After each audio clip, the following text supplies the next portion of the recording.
കുടുംബം അത്.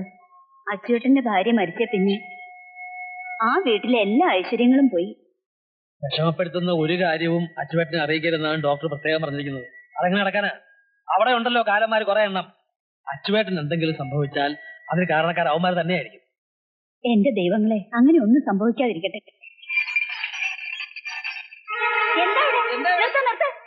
ആരോട് ചോദിച്ചിട്ടാ ഈ വസ്തു നടക്കുന്നത്? ആരോട് ചോദിക്കാനാ? ഈ സ്ഥലം വല്യേട്ടൻ എനിക്ക് തന്നതാ.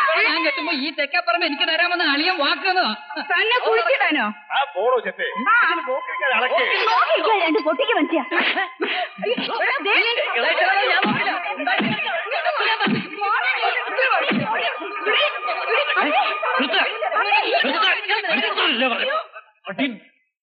ഒരു മനുഷ്യൻ ഇവിടെ സുഖമില്ല നടക്കുന്നു. ഇത്രയും കാലം നിങ്ങളൊക്കെ തീറ്റിപ്പോച്ചാൽ നന്ദി അല്പത്തിലുണ്ടെങ്കിൽ അങ്ങനെ തൊഴിലും കൊടുത്തൂടെ? നിങ്ങളൊക്കെ ആരാ? പരമേശ്വരനായി ഈ പറമ്പ് വിൽക്കാനെന്നും പറഞ്ഞ് എന്റെ കയ്യിൽ നിന്ന് 25,000 രൂപ അഡ്വാൻസ് വാങ്ങിയിരുന്നു. ഇപ്പൊ ഇവര് പറയുന്നു ഇത് ഇവർക്കുള്ളതാണെന്ന്. ഞങ്ങൾ എന്താ ചെയ്യേണ്ടത് സാറേ? ആ മനുഷ്യൻ ജീവിച്ചിരിക്കുമ്പോ തന്നെ വേണോ ഇതൊക്കെ? ഇത് ഞങ്ങൾ വിൽക്കാൻ ശ്രമിച്ചത് അത്ര തെറ്റൊന്നുമല്ല. ഇന്നല്ലെങ്കിൽ നാളെ ഞങ്ങൾക്ക് കിട്ടാവുന്നല്ലേ ഇത്. അതെ, ആർക്കും ഒന്നും കിട്ടാൻ പോകുന്നില്ല. അച്ചുവേട്ടൻ സ്വത്തുക്കൾ മുഴുവൻ അനാഥാലയത്തിന്റെ പേരിൽ എഴുതി വെക്കാൻ പോവാണ്. അത് താനാണോ തീരുമാനിക്കുന്നത്? ഞങ്ങൾ സമ്മതിച്ചിട്ട് വേണ്ടേ? ഒരാളുടെ സ്വത്ത് അയാളുടെ കാലശേഷം ആർക്ക് കൊടുക്കണമെന്ന് തീരുമാനിക്കാനുള്ള അവകാശം അയാൾക്കാണ്. ഓഹോഹോ, തനിക്കിപ്പോ ഇതങ്ങ് എഴുതിത്തരുമെന്ന് കരുതിയിട്ടായിരിക്കും മിണമിണാന്ന് പറഞ്ഞ് താനിവിടെ ചുറ്റിപ്പറ്റി നടക്കുന്നത്. എടോ, ഞങ്ങൾ അത്ര വിട്ടികളൊന്നുമല്ല. ഇത്രയും നാൾ ഞങ്ങൾ അടിമകളായിട്ട് കിടന്നത് അളിയനോടുള്ള സ്നേഹം കൊണ്ട് മാത്രമല്ല. വേണ്ടി വന്ന വല്യമ്മാവനെ കൊന്നിട്ടാണെങ്കിൽ ഈ സ്വത്തുക്കൾ ഞങ്ങൾ കൈക്കലാക്കും. അച്ചുവേട്ടൻ നീ കൊല്ലുന്നു പറഞ്ഞാ തെണ്ടി. എടാ, ആ മനുഷ്യന്റെ കാല് കഴിക്കുന്ന വെള്ളം കുടിക്കാനുള്ള യോഗ്യത നിനക്കും നിന്റെ തന്തയ്ക്കുമില്ല. എടോ മേനോനെ, മാണിക്യമംഗലം തറവാട്ടിലെ ബാല്യക്കാരനായ രാവുണ്ണി മേനോന്റെ മകൻ ഈ പ്രഭാകര മേനോനായ ചരിത്രമൊക്കെ ഞങ്ങൾക്കറിയാം. അച്യുതൻ നായരുടെ അച്ഛന് സ്വന്തം പെങ്ങളെ കൂട്ടിക്കൊടുത്ത പാരമ്പര്യം വരേടാതെ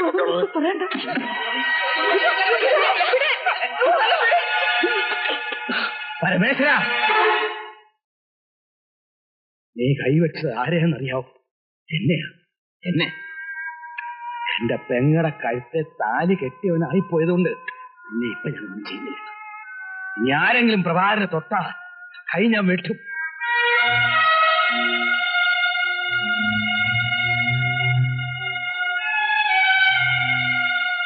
ഞാൻ ജീവിച്ചിരിക്കുമ്പോ തന്നെ എന്നെ പങ്കുവെക്കാനാണ് എല്ലാവരുടെയും ശ്രമം അല്ലേ?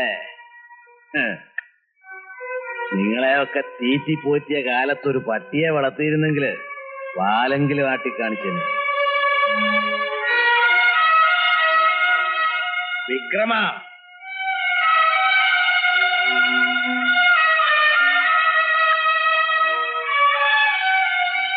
നീ എന്താ പറഞ്ഞത്? എന്നെ കൊന്നിട്ടാണെങ്കിലും സ്വത്ത് കൈക്കലാക്കുമെന്നല്ലേ? സന്തോഷമായി. ഇന്നെങ്കിലും എന്റെ ഉള്ളിൽ ഒതുക്കി വെച്ചിരിക്കുന്നതൊക്കെ തുറന്നു പറയാൻ ഒരു അവസരം ഉണ്ടാക്കി തന്നല്ലോ. എന്നാ കേട്ടോളൂ. ഈ മാണിക്യമംഗലത്തെ അച്യുതൻ നായർക്ക് ഒരവകാശി ജീവിച്ചിരിപ്പുണ്ട്.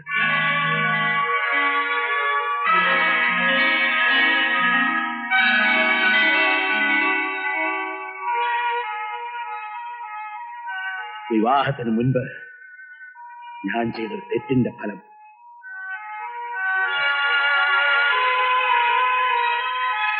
കുട്ടിക്കാലത്തെ എസ്റ്റേറ്റിലെ ബാല്യക്കാരി ജാനുവിന് എന്റെ ഒരു കുട്ടിയുണ്ട്.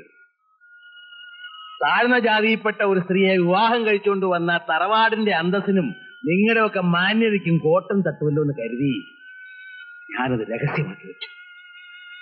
പക്ഷേ ഇന്ന് ഞാൻ തീരുമാനിച്ചു എന്റെ കുഞ്ഞിനെ അവിടെ അമ്മയും കൂട്ടിക്കൊണ്ടുവരാൻ. അതുകൊണ്ട് മാന്യതയ്ക്ക് കോട്ടം വരുമെന്ന് തോന്നുന്നവർക്കെല്ലാം ഇവിടുന്ന് പോകാം.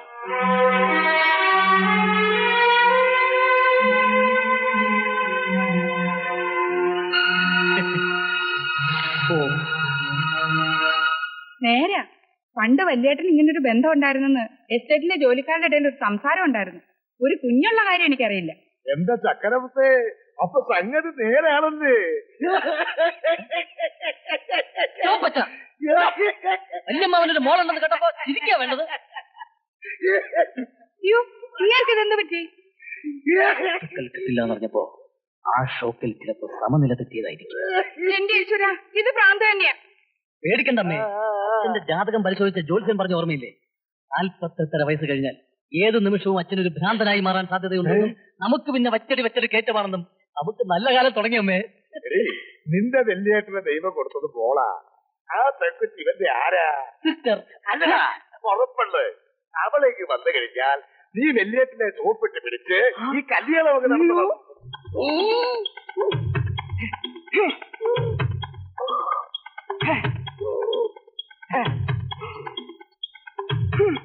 ഈ കുന്താണ്ടൊന്ന് ചെയ്ത് തീർക്ക്. വയ്യമ്മേ, ഇനി എന്നെ കൊണ്ട് താങ്ങൂല.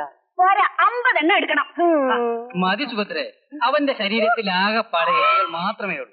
അതെങ്ങാനും പൊട്ടിപ്പോയാ പിന്നെ ഒന്നിനും കൊള്ളാതെ ഷോക്കേസിലെടുത്ത് വെക്കേണ്ടി വരും. വല്യേട്ടന്റെ മോളെ ഇവന്റെ മുറപ്പെണ്ണാണ്. ഇവന്റെ ശരീരം ഒന്ന് പുഷ്ടിപ്പെട്ടാലേ സംഗതി നടക്കും. അമ്മേ, എനിക്കൊരു 200 രൂപ തരോ? നിനക്കെന്തിനാ 200 രൂപ? ബ്യൂട്ടി പാർലറിൽ പോയി എന്റെ മുഖമൊന്ന് ഷേപ്പാക്കാൻ. എവിടെ പോയാലും നിന്റെ മുഖം നന്നാകാൻ പോകുന്നില്ല. പിന്നെ വേണേൽ ഈ തല വെട്ടി മാറ്റി വേറെ തല ഫിറ്റ് ചെയ്യേണ്ടി വരും. അതെങ്ങനാ? എല്ലാരും പറയുന്നതേ എനിക്ക് അച്ഛന്റെ മുഖച്ചായെന്നാ. അമ്മേ, കാണാൻ കൊള്ളാവുന്ന ചില പെൺകുട്ടികൾ എന്നോട് പറയാറുള്ളതേ എനിക്ക് ഷാറൂഖ് ഖാന്റെ കത്താണെന്നാ. പിന്നെ സ്നേഹത്തോടെ ചില പെൺകുട്ടികൾ എന്നെ സരസൂക്കാൻ അങ്ങനെ വിളിക്കാറ്. അവളെ വീഴ്ത്താനുള്ള പണി നോക്കടാ.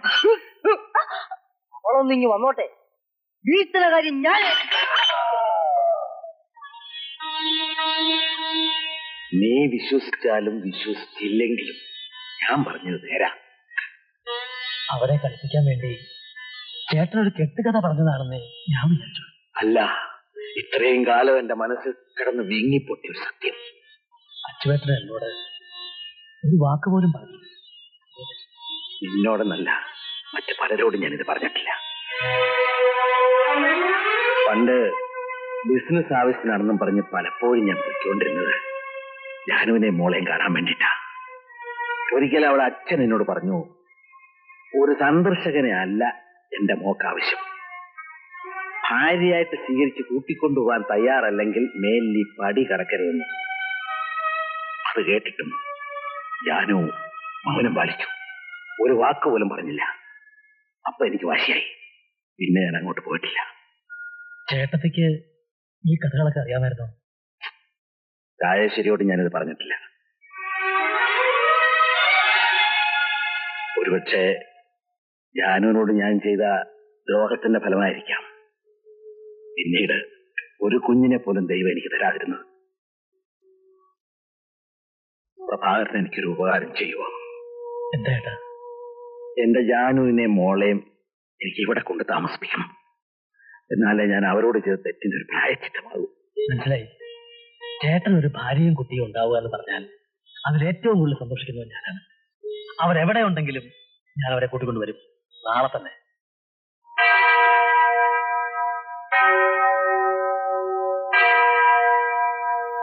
അന്നത്തെ സാഹചര്യം അങ്ങനെ ആയതുകൊണ്ടാണ് ഈ സത്യം മറ്റുള്ളവരിൽ നിന്ന് മറച്ചു വെച്ചത്. ജാനുവിന്റെ നാട്ടിൽ പോയി അന്വേഷിച്ചപ്പോഴാണ് അവർ മരിച്ചിട്ട് 10-15 വർഷമായെന്നും കുട്ടി അനാഥാലയത്തിലാണെന്ന് പറഞ്ഞത്. അച്ഛൻ ജീവിച്ചിരിക്കുന്ന സ്ഥിതിക്ക് കുട്ടിയെ അദ്ദേഹത്തിന് വിട്ടുകൊടുക്കണം എന്ന് അപേക്ഷിക്കാനാണ് ഞാൻ വന്നത്. സോറി മിസ്റ്റർ മേനോൻ, കുട്ടി ഇപ്പോഴിവിടെ ഇല്ല. പഠിക്കാൻ മിടുക്കിയായിരുന്നു ശോഭ. ഞങ്ങൾ അവളെ കോളേജിൽ അയച്ച് പഠിപ്പിച്ചു. ആ കാലത്ത് ശോഭയ്ക്ക് ഒരാളുമായി ഒരു അഫയർ ഉണ്ടായിരുന്നു. അത് നിങ്ങൾ മനസ്സിലാക്കുന്നത് തന്നെ ശോഭ ഗർഭിണിയാണെന്ന് അറിയുമ്പോഴാണ്. ഒരു അനാഥാലയത്തെ സംബന്ധിച്ചിടത്തോളം അതൊരിക്കലും സംഭവിക്കാൻ പാടില്ലാത്തതാണ്. ഗർഭിണിയായ ഒരു കുട്ടിയെ ഇവിടെ അക്കോമഡേറ്റ് ചെയ്യുവാൻ സഭ അനുവദിക്കില്ല. ഞങ്ങൾ ആ വിവരം ശോഭയെ അറിയിച്ചു. ഒരു ദിവസം രാത്രി ഒരു കത്തെഴുതി വെച്ചിട്ട് ശോഭ ഇവിടുന്ന് പോവുകയാണ് ഉണ്ടായത്. ഇപ്പൊ ഏകദേശം 2 വർഷമായി കാണും. എങ്ങോട്ടാണ് പോയെന്ന് വല്ലതും? ഏതോ ഒരു മഹാദേവനുമായിട്ടായിരുന്നു ശോഭയ്ക്ക് അടുപ്പമുണ്ടായിരുന്നത്. അയാളുടെ അടുത്തേക്കാണ് പോകുന്നതെന്ന് മാത്രമേ ആ കത്തിൽ ഉണ്ടായിരുന്നുള്ളൂ. ഈ മഹാദേവന്റെ മേൽവിലാസം അറിയോ? ഞങ്ങൾ അതെല്ലാം അന്വേഷിച്ചതാണ്. മഹാദേവൻ ആരാണെന്നോ എവിടെയാണ് താമസിക്കുന്നതെന്നോ ഇവിടെ ആർക്കും അറിയില്ല.